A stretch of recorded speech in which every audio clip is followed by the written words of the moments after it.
გებელი იყო და მთელი კომპლექტი იყო იმაში ამოიღები ჩოხიდან. დენთიც იყო ტყვია და ძონძიც ყველაფერს გატენდი ამას გაისროდი. ეგრეთ წოდებული განტვირთი ჟილეტი იყო ჩვენი ქართული ჩოხა. მოკლედ, შემოვიდა უკვე ეგეთი თოფები, ანუ ეგეთი სწრაფსროლი თოფები გახდა.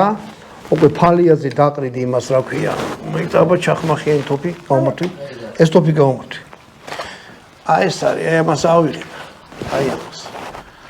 ეს უფრო ძველია, მაგრამ დაახლოებით, რო იცოდეთ, ჩახმახიანი თოფი იყო ესეთი რაღაცა. მეტი წვრილი კონდა. ამას არა. ეს ძველი თოფია, ეს ნაპოლეონზე ადრინდელი თოფია, სანადირო თოფი, საბრძოლო. ამას გადმოწედი ფალენში, აყიდი, უფრო მალე ისროდი.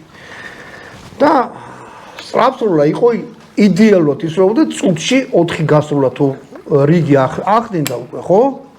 იყო ძალიან მაგარი. რა წარმოიდგინეთ, გამოვიდა ესე თოფები წუთში ვისხრი 4 ჯერ. და ამას ამიზნერა. ამიტომ ლოკოკინა უკვე საჭირო აღარ გახდა.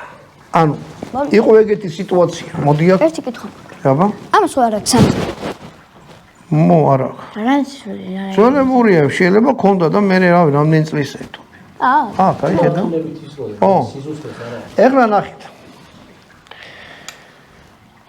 აღარ არის საჭირო ლოკოკინა გაკეთდეს. ანუ 6 რიგა თუ იდგა ლოკოკინაში ხალხი, ხო?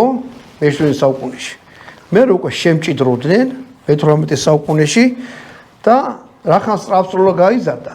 სწრაფსროლა ნიშნავს, რომ მალე გატენვა შეიძლებოდა. და ესე ისროდნენ. არა, გეტყვი რატოს ისროდნენ. ხდებოდა ეგეთი რაღაცა, წინა რიგი იჩოქებოდა, ისროდა ზალპი უკან. რიგი რაც იყო, ჭადრაკულად დგებოდა, ჭადრაკულად ისროდნენ და მე ერთდროულად იტენებოდა. ეხლა ყველაზე მაგარი მუღამი არის ბატონ დავთი, ჩახმახიანი თოფი გამომართვი. ეს უფრო მძიმე. ეს თოფები იყო უკიდურესად არაზუსტი.